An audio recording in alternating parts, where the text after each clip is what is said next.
This episode is brought to you by Carnegie Mellon's Tepper School of Business. Want to advance your career or switch fields? An MBA from Carnegie Mellon's Tepper School of Business can help. Earn your degree from a top-ranked business school with a thought-provoking curriculum, one-on-one leadership coaching, support from experienced career counselors, and full-time, online hybrid, and accelerated MBA formats.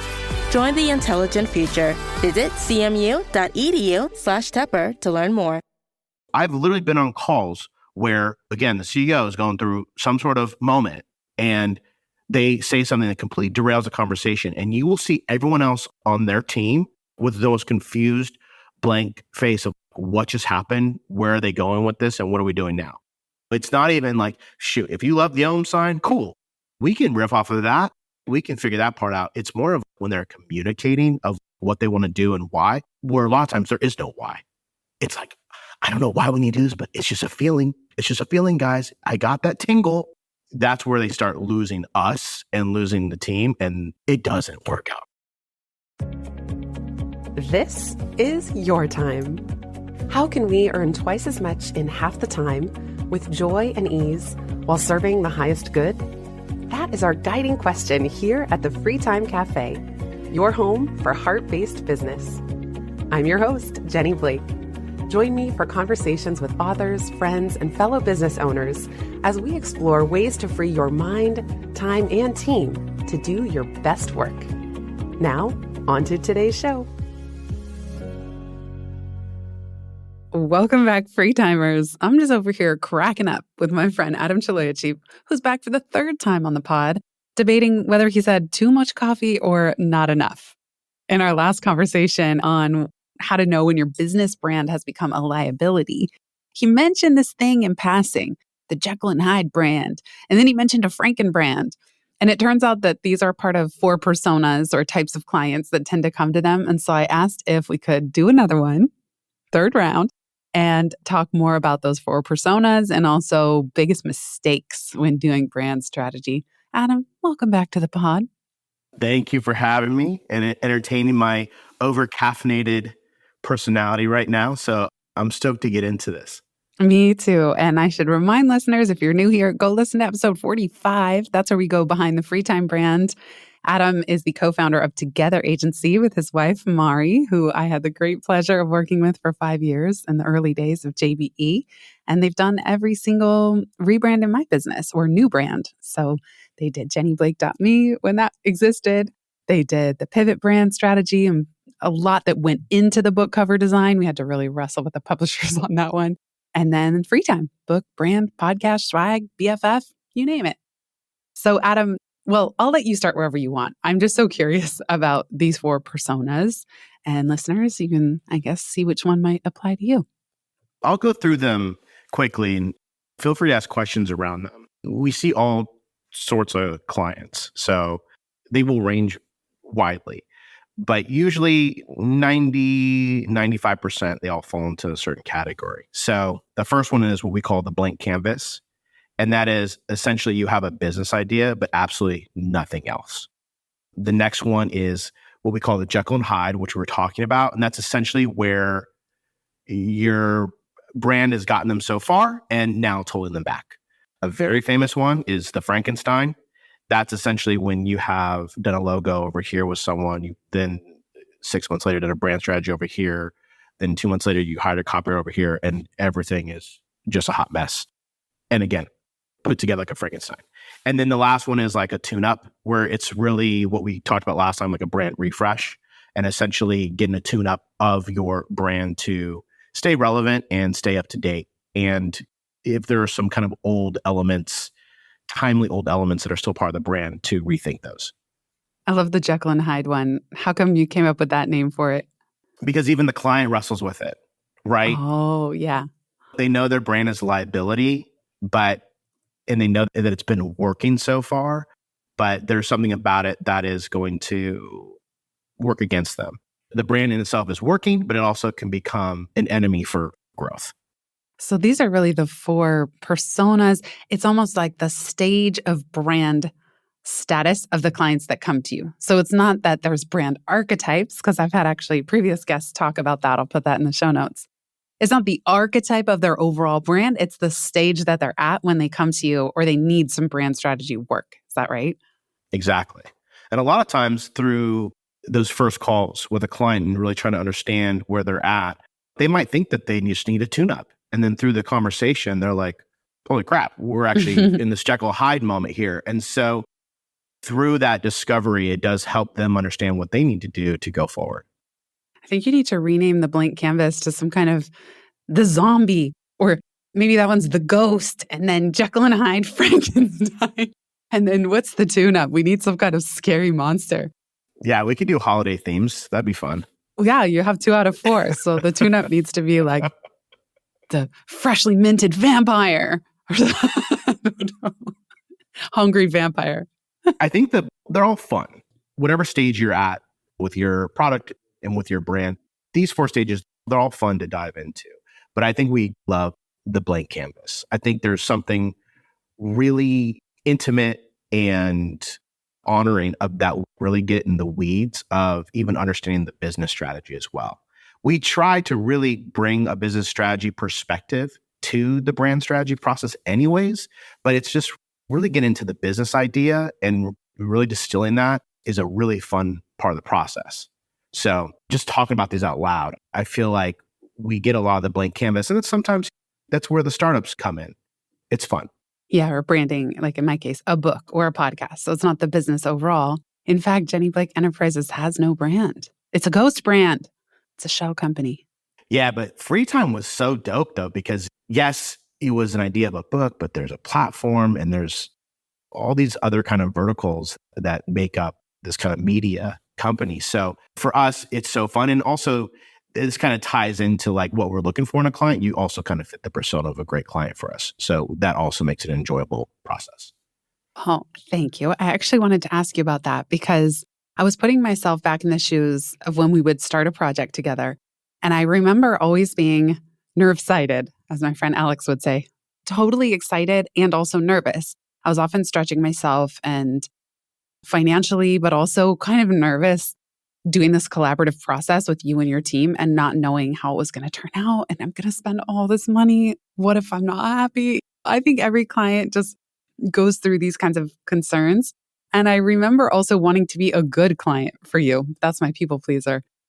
I'm just curious, can you kind of walk us through how can a client or someone who's hiring you or anyone who's hiring anybody to do this level of intense work, how can somebody show up prepared as the client? How do they block off enough time? What is it that you need them to do in order to ensure a successful project?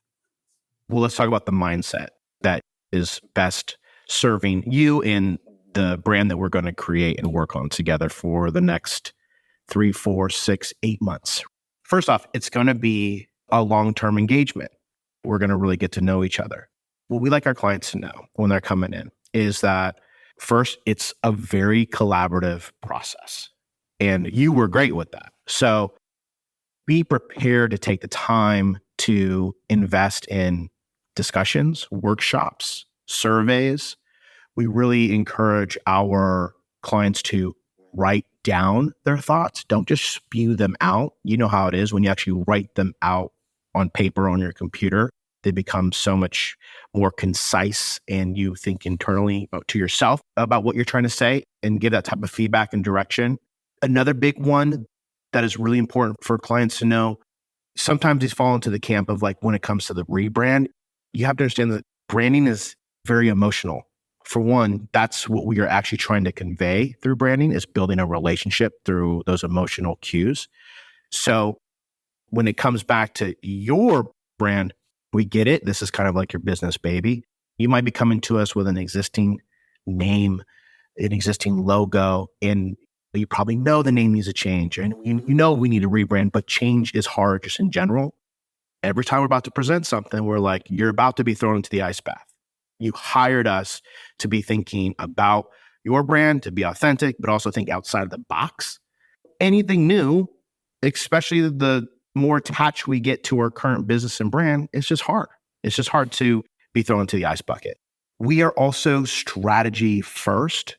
And so we understand how you connect with your favorite brands. And that's because there's meaning and depth embedded in the design from the very beginning.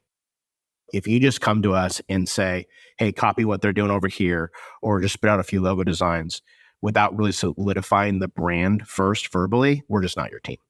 The last one is brand definition. I think a lot of people want their brand to say a lot of things, okay? And you're only going to get 2 or 3 major brand pillars, emotional kind of states through the communication hierarchy, okay? And what's actually going to sit in people's memory banks. We're always like, listen, we're going to do our absolute best to convey everything this brand is, but the first line of your website can't say everything. And same for your logo design. And we will figure out what core ideas get communicated through what vehicle. Got it. Okay, that's helpful. And what about when even a client who's trying to do all those things and puts proper time aside, has the right mindset? What if they hit some point, inevitable bump in the road where they lose faith in the process, or they hit a dip, or they get really busy and they're not responding? Like, how do you get them back on track, or just the relationship staying moving in the right direction? We try to stay positive and optimistic. Part of the journey and part of going through, we're creating your brand IP. I think people forget that maybe we're not making an actual physical car engine here, but it's going to be your brand engine.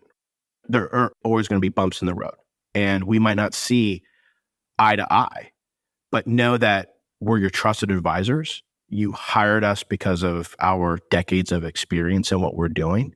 And it might just take some work and some communication. For example, we went through a pretty big client. This is financially in just what they're actually working on in their industry. We actually went through the entire design phase, and the client was approving. And at the very end, they were like, I'm not feeling it.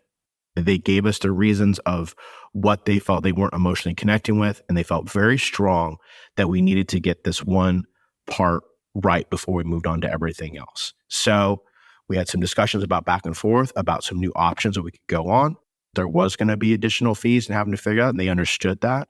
And so we course corrected, and we just went through this last week of understanding timelines and everything we had to hit for them for certain launches. And we really worked hard to figure out the guardrails for the new brand design. So we felt like we understood the playground. So really, it's just about being open and having the discussions and just working through it. Our goal, we aren't one of those firms where you take equity and all that stuff. Personally, that's the way we work, is we feel like we have skin in the game, and we really, really care about our clients and what they're doing. When you put that much heart and soul into it, you don't want to just get frustrated and throw your hands up and if you can't find a middle ground. We work hard to figure out what they need, how we can meet them there, and then best serve them. Now, inevitably, there might always be a client or two where things go awry. And so we can always have a discussion about what it looks like to part ways and what can we do to make that as easy as possible. And if that happens, it happens. But for us, it's been so rare for that to ever happen. You mentioned we're not one of those companies that takes equity or anything. What does that mean? How does that change the incentives? This is not to talk negatively about any other design agencies, especially in New York City, where when startup culture was super strong in 2015, there were some design agencies that were taking equity on top of pay. I just felt like that really muddied the waters. And I felt like just give them 100% just great service without trying to take a piece of it. And I'm not saying that they can't work really well in some ways, but my point is I didn't want to muddy the relationship at all. You are hiring us to bring our best foot forward, to serve you with our true and tried processes from the past that we think work and that we feel like we can really be of service to you and help elevate your brand and hopefully move the needle a few points for your business, if not a lot. I just felt like, why add another thing in there to muddy it up and just have the perspective already that we're on your team. When you hire us, you might as well think that we're part of your company because that's the way we work. We're slacking together emails. I'll sometimes get late night calls. It's a relationship. And it's a relationship because we're in it for so long. We want to have a really good relationship, a relationship that's open and trusting. So the more open and trusting that we are with each other, the better the work's going to be. We'll be right back just after this. Before we continue this conversation, I'd like to give a very special shout out to the sponsor of today's episode, Inbox Done, a company that replies to your email and manages your calendar so you can get back to what matters most. When you enroll as a client, Inbox Done assigns not one, but 2 dedicated human assistants to clone you. Now, this isn't AI we're talking about. These are 2 highly trained, highly vetted email management specialists who will custom build and operate a system to filter, reply to, and follow up on your emails with a goal of helping you reach Inbox Zero every day. Inbox Done hires native English speakers, primarily based in North America, and pay a fair wage. Now, having 2 assistants is important for redundancy because that means if one is out sick or they happen to leave, you're not up a creek having to start over from scratch. Part of managing email also includes tangential activities like social media replies, following up with leads so that you don't miss out on opportunities, and even other EA-related tasks that tend to come through email. Just consider, how many hours did you already spend on email today? How many hours have you already spent on email this week? What would happen if it was someone else's job to reply to those emails for you? How would you use that newfound free time? If you're a longtime listener, you know that email is one of my greatest sources of micro stress and micro guilt. Delegating email is often one of the most challenging parts of the business to outsource because it is so complex and varied, and because having a warm personal touch is important to us heart-based business owners. Thankfully, the Inbox Done team is here to help. They're offering a strategy session for free timers with one of their specialists to see if delegating email to their team could work for you. Visit inboxdone.com/freetime to book your discovery call today. That's inboxdone.com/freetime. I can't wait to hear what you do with your newfound free time. Now, back to today's show. Apple Card is the credit card created by Apple. You earn 3% daily cash back up front when you use it to buy a new iPhone 15, AirPods, or any products at Apple. And you can automatically grow your daily cash at 4.15% annual percentage yield when you open a high-yield savings account. Apply for Apple Card in the Wallet app on iPhone. Apple Card subject to credit approval. Savings is available to Apple Card owners subject to eligibility. Savings accounts by Goldman Sachs Bank USA, member FDIC. Terms apply.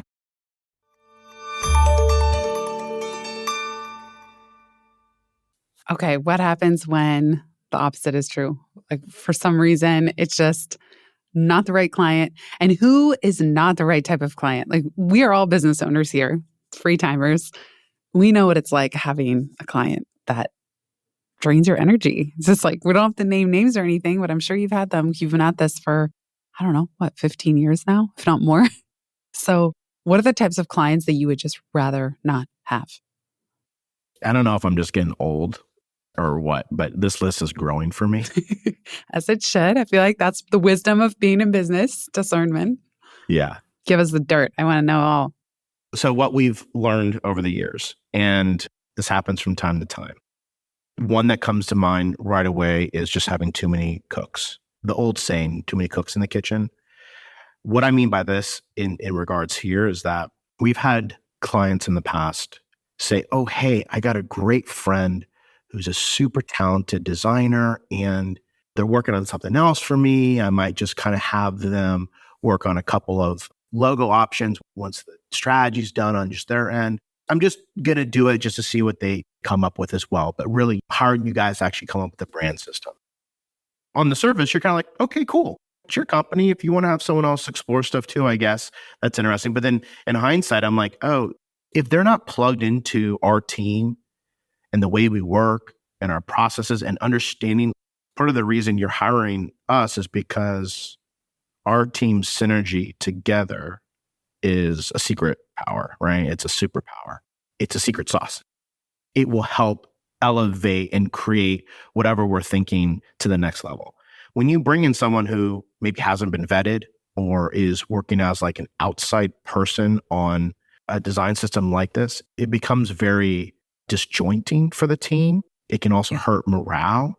And then the client always has this leverage of saying, well, my friend did this. What do you think of this? When we're presenting our stuff, and then they're actually comparing the work at the same time, but they're saying to us, oh no, but you're owning this, you're driving this. It just gets really confusing because at the point then it's like, well, we're going to end up with a Frankenstein design at the end of this because you've got this other person doing their own thing in an echo chamber and they are just setting you stuff and then you're wanting to plug it into what we're creating. So it just messes up the process and becomes very frustrating for the team and the morale. And what's unfortunate is a lot of times people will bring in or have other friends who are actually really good, talented designers, but there's a reason why they're on their own, right? That really comes forward. That's the kind of too many cooks scenario. What else is on that grumpy list? Oh, That's not even a grumpy one, but. No, but you know what though? You've got me on such a good day. Like I said, I didn't sleep well. I'm on coffee, you know.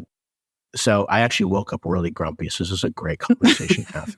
Perfect. These are the best rants. Yeah. I would say, this one really, really gets me, is the air quotes, I'll know it when I see it. Ooh, like that pisses me off. Because what it means is they don't know what they want. And they won't take the time to figure it out and articulate their feedback. I get that design and all this can be subjective, and we're trying to capture certain essences of a brand, and it's hard to understand. But we need much more than that. The I'll know it when I see it is essentially what you've done so far. I'm not feeling, but I can't give you any feedback about it. I can't give you any direction. So just keep throwing darts, in the dark. Especially somebody who doesn't like it, but can't articulate that. And that's probably true for a lot of clients. What else? One more for today's grumpy list. This might also piss off some of your listeners, which would be funny. The CEOs who are going through spiritual awakenings. That's hilarious. Continue. It's so specific. The CEOs who are going through spiritual awakenings. I mean, I've seen it unfold over the last decade. You and I both know, since we've known each other for so long. I mean, when I went to Thailand and plugged myself into a monastery for a year and did a bunch of other exploratory things, that was kind of like my spiritual awakening journey. But I wasn't trying to start a company. I was literally doing it on my own. I think what drives me crazy in the rising now of psychedelic culture and Burning Man and all these things, people now tend to think that they need to go drop into this deep esoteric state, in the spiritual state.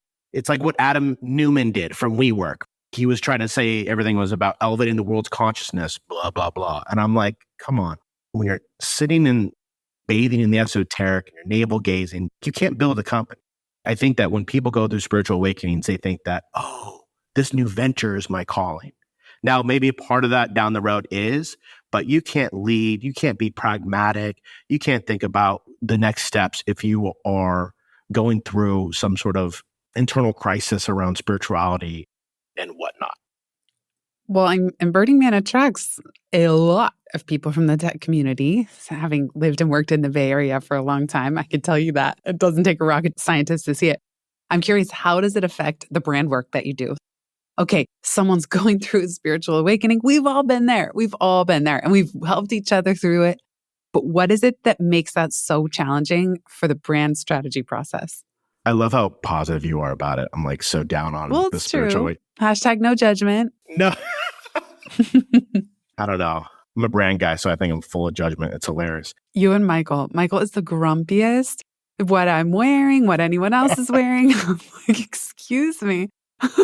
It's the gift and the curse of what we do. I mean, I do my best to push judgments aside, but sometimes if you want to make something great, I would say in regards to the tech bros at a San Fran going, I think a lot of those dudes just made a lot of money at a young age and they never really found themselves. No, I'm not. Is that... This shit's going to go off the rails, son. Let's go. We are absolutely already off the rails. Oh my gosh. Okay. That's for another podcast for sure. What I'm curious about is what makes it hard for you to do the brand work, you and your team, in the midst of somebody's spiritual awakening? There's obviously something about that is very challenging for you and everyone involved. It's because everything they feel, they think is a good idea. Okay. And that's again, this internal world, the spiritual world, everything becomes about feeling, whether it's something from quote unquote, the universe coming down and telling you, yada, yada. And again, I understand those words and I think that everyone should have a spiritual side. I think it's healthy. But when they think that it is pulling them in every direction, they actually don't really know. And it means that they can jump from idea to idea. And literally have been through presentations. We are almost completely done with a client project. And they're like, we need to change the name. Literally 2 weeks before they launch. It makes no sense, right? The congruity of where we started to where we're trying to go with the brand starts getting fragmented because they're getting pulled by their feelings. As I was saying before, brand is emotional, but you got to be somewhat pragmatic about how it's actually going to turn into ROI. It's going to turn into business that is going to make you money. I like that is going to make you money. I'm really enunciating. No, it's just like at the end of the day, that is what we're doing here in business. And I have to remind myself that too. It's like, all right, this is not a hobby. This needs to make you money. Make you money. And what I hear you saying too is that, especially if it's mid-swing, like mid-process, that ephemeral energy or those ideas are sometimes what might be very cliched ideas. Oh, I want the logo to be the shape of an ohm or like a play off of the ohm symbol or something. Like I could totally see how just when someone's like in the thick of it, it can derail the process and it's not part of that very well-structured process that you outlined in the last episode. And then it's kind of like veering off the vision. Yes. And also, you don't really want the CEO or leader to be so abstract and all over the place. That doesn't create a good culture within the company. So when we're going through these projects, you got to remember, we're also trying to capture the company culture. Whether it's current people there now who you're going to hire, part of your brand book and we're working on the internal brand as well. When we come like with the value brand statements of this organization, it's not just the CEO's person, it's what they want the organization to represent. And they want the people who are going to come in to also value the same values, right? They want alignment for that internal brand to understand. So it's the cultural side internally is also really important. I've literally been on calls where, again, the CEO is going through some sort of moment and they say something that completely derails the conversation. And you will see everyone else on their team with those confused, blank face of what just happened, where are they going with this, and what are we doing now? It's not even like, shoot, if you love the ohm sign, cool. We can riff off of that. We can figure that part out. It's more of when they're communicating of what they want to do and why, where a lot of times there is no why. It's like, I don't know why we need to do this, but it's just a feeling. It's just a feeling, guys. I got that tingle. And I'm like, oh my God. That's where they start losing us and losing the team. And it doesn't work out. We'll be right back just after this.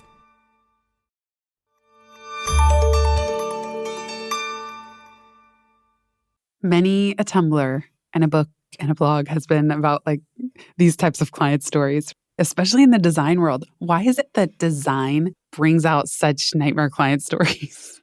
What's the famous one of the guy with the cat? There's one that's so notorious. Come on, you got to know what I'm talking about.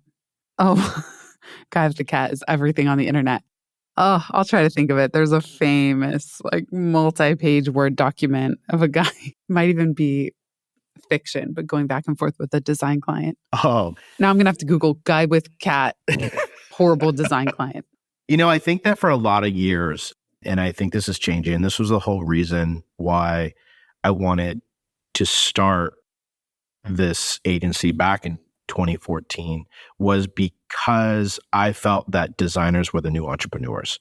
And because we're always thinking about how to take a very complex problem and reduce it down to the most concise, understandable method, whether that's visually or verbally. And I feel like that's where kind of the human-centered design, quote, air quotes again, because I know those terms are somewhat silly now.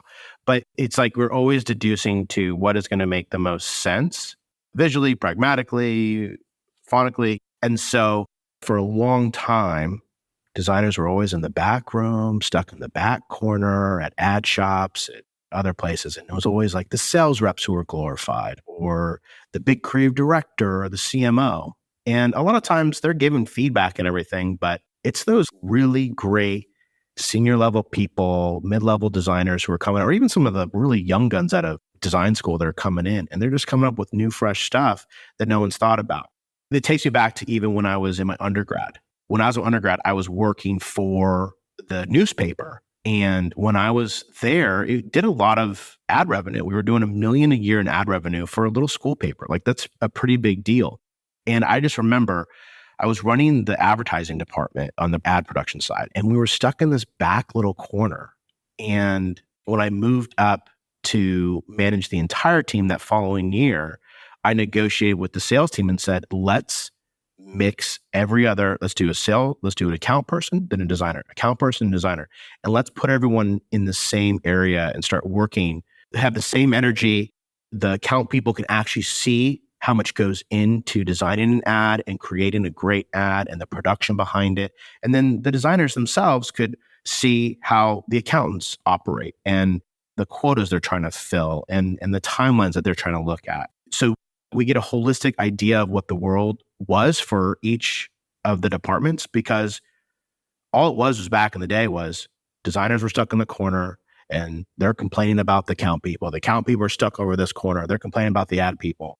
That was my first understanding of like, oh, okay, so there can be like harmony between these worlds. We don't have to be at war with each other all the time to get stuff done. That was part of my mentality when it came to starting this agency is how do we make a designer first agency where the designers, the strategists, the writers, they're the ones who are glorified and understood on our side. And they're not the ones who just kind of get like beat up. Like they're not the ones, and that's the stigma. In the back in the day, all the designers used to always get beat up and then they would slave for hours. And people don't understand, oh, it's just drawing a picture on a computer. No, there's grids and there's methodology and how you make great type, icon. And there's so much more that goes into it. And it takes hours and hours of time. Any designer out there who knows sitting in front of a computer for 10 hours to work on one icon, they understand the pain of how much time it takes. I think I'm just a big advocate and almost like a bulldog protector of our team in that way. That's one of our big principles at Together is where we protect the people who are doing the actual work because we know how much goes into it. You were the first person to teach me about grids and the golden ratio and all these fancy numbers and things and like just so spacing. And even a designer who's tweaking, like making a custom font out of an existing font might spend 5 hours bending the corner of an R ever so slightly. I would also like to report back that my Google search, guy with cat, horrible design client, was successful, Adam. The number one result is called Missing Missy. And listeners, you know I'm putting this in the show notes. It's from 2010. It is so funny. Again, I don't think it's true because I haven't reread it in a while, but he makes all these posters. The premise is that a woman wants a poster for her missing cat, and then he keeps designing it and she gives feedback, but the feedback is just more and more annoying and the poster gets more and more annoying. Oh, that's awesome. Yeah, it's so good. I also found on Board Panda, worst client comments turned into posters. Mm-hmm. So I really like the color, but can you change it? Mm-hmm. I'm the target market and I don't like it. I know what I want when I see it. There's that one's for you. Right? Yeah. Exactly. There's a lot out there. And this is why I say, like, we really try to get to know you, your industry, and your business. And that's what's so important about that beginning strategy phase, because it really sets the tone of how we're going to work together as well. And we're trying to check as many boxes before we move to the next step. That's where the science comes in, this process-driven steps that we have. That is what helps so we don't fall into those spiraling out comments that leave everybody kind of like looking up in the air of like where we go next. There's been, even from some of the client stories you've already told us, but it's not just one vague comment. It's probably a whole pattern of nothing is satisfying them. They're not able to give feedback. Therefore, the designers are overworking and they're on their umpteenth version. You or whoever is the touch point for that client is struggling. The client's getting frustrated. In a way, I could see it becomes a vicious cycle. And I know you and your team are so good about preventing that cycle from starting, but it's very easy to see how it could. Yeah, it happens. It happens. And that's why we try to stay positive and optimistic. There's always a solution. We're always going to figure out how to get there. or at least do our absolute best. We haven't lost a client yet.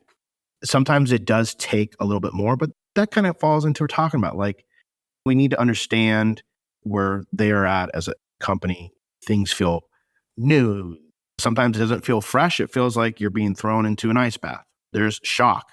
Sometimes it takes a little bit for the thaw to wear off before you can actually give good feedback too. So that's why we never put anybody on blast. We're like, hey, give us feedback right now. We're like, oh, you might need to really think on this, sleep on it, get back to us in a couple of days, right? Let's have another conversation.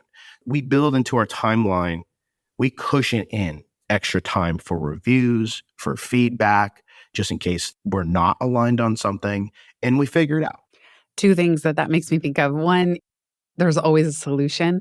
And that's what I found working with you. And in general, even in my marriage, I say in free time, my friend Christine Arilo calls it the sacred third solution.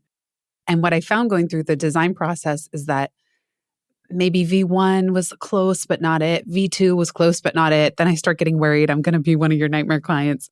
But then V3 blows us all out of the water.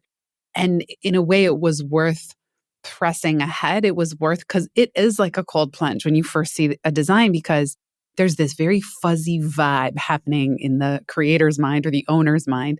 It's just a fuzzy vibe. And your team is trying to take the first crack. And so it often does look vastly different because I can't convey my imagination.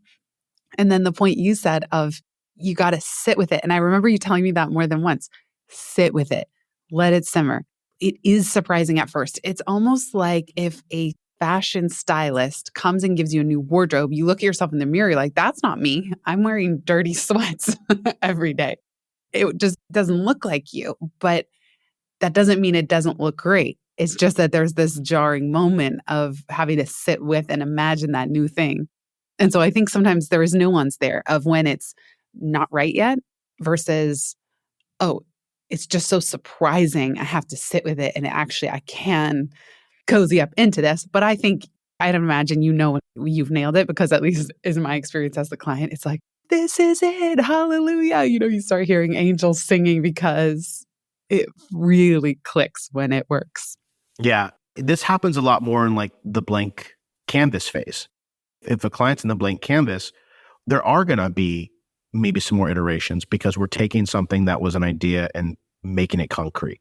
And it's not always what you think it's going to be or what it's going to feel like. So it might take a few versions to go through. And we bucket that in. I mean, that's why there's a certain price point, because we are creating digital art that is going to be used as a marketing vehicle, right? And it's your personal IP. So there's a lot of things that we are also trying to check off as we're creating them. And we want them to be artistic and pleasing. And we're checking off all the scientific check boxes that, like, this is going to be easy to read at this size and that size. And the colorways are going to work well together across digital and print. And there's all these other things we have to look at. That's why we bucket in, like, this might take 2 or 3 rounds to get there. That's all part of the process. Even in book cover design, what's strange to think about is that it has to look good as a 1-inch thumbnail. And that's the way the majority of people are going to encounter a book cover for the first time nowadays. It's not going to happen in the bookstore. I, to this day, still haven't seen Free Time in the wild in a bookstore on the shelf, even though we paid to have it in airports and such. So it's like, how do you design a cover? It looks great when you hold the physical product, and it looks great blown up online. But then most people, I don't even know what percentage, 80, 90% are going to see it for the first time in a search result on an online retailer, and it'll be 1 inch. Does it translate at that size? That's still kind of like a new thing. You got to remember, App Store only came out in 2007. It's a new thing that now we have to think about, how it's going to look as a low thumbnail online. How's the spine going to look if it's sitting within a bookshelf? How's the front of it going to look if it's being presented in an airport gift shop? There's a lot of things to take into consideration. Then budget, as you understand, print methods, different legibility and visibility colors for the type. And people might be like, oh, that's just a book cover. People are now starting to understand, like, oh, this is much harder than I thought it would be. My budget is just loading. Please wait. Beach ball. I can't create anything new. I found the dough logo myself. I don't know who designed it. I got to reach out to them so I can, if I try to publish anything. But that was a good find, though. It was a great find. I love it. Yeah. It just conveyed how I was feeling. Well, I know. I'm like, all right, JB, don't create anything new for a while. You got to build up those coffers again. Oh, my goodness. Well, so fun to chat as always. You get to offer free timers a third permission slip. So based on this conversation, if you could write fellow business owners or give them permission to do something differently or drop something altogether, what would it be? You get 5 minutes to judge the crap out of anything you want and then let it go. That's hilarious. I love it. No one's given anything like that permission slip before. I like it. I get to be the grumpy old man. This is the grumpy old man podcast version today. So good. 5-minute permission slip to judge for 5 minutes. Be as critical as you want. Anything you want. Anything. Wow. Anything. And then drop the mic and walk away. You're good. Amazing. All right. Remind people where they can find you if they want to keep in touch. Yeah, you can find us at gotogether.agency. All our case studies, there's an intake form you want to get to know us. If you just want to reach out, everything's right there. And I'll link to Mari's Substack Mind Brew in the show notes and the Together Agency Substack as well. Yes, that's just started. Look at me repping you. Let's go. Awesome. Thank you so much, Adam. Big thanks, everybody, for listening. Thank you, Jenny. If you've listened this far, you get a gold star. Thank you. Word of mouth is the most joyful way we can grow this show, and it helps us land interviews with the luminaries and insightful guests that you would most love to hear from. Please send this episode to a friend who might find it helpful. And for show notes and related links from this episode, visit itsfreetime.com. While you're there, make sure you're subscribed to the Time Well Spent newsletter. You'll get instant access to my tech toolkit, a continually updated list of all the software I use, along with the total monthly spend to run my business, where no one works full-time, even me. Visit itsfreetime.com/join. Remember, you are running the show. It's time for radical reimagining, and everything is up for grabs. Let it be easy, let it be fun, and build with love.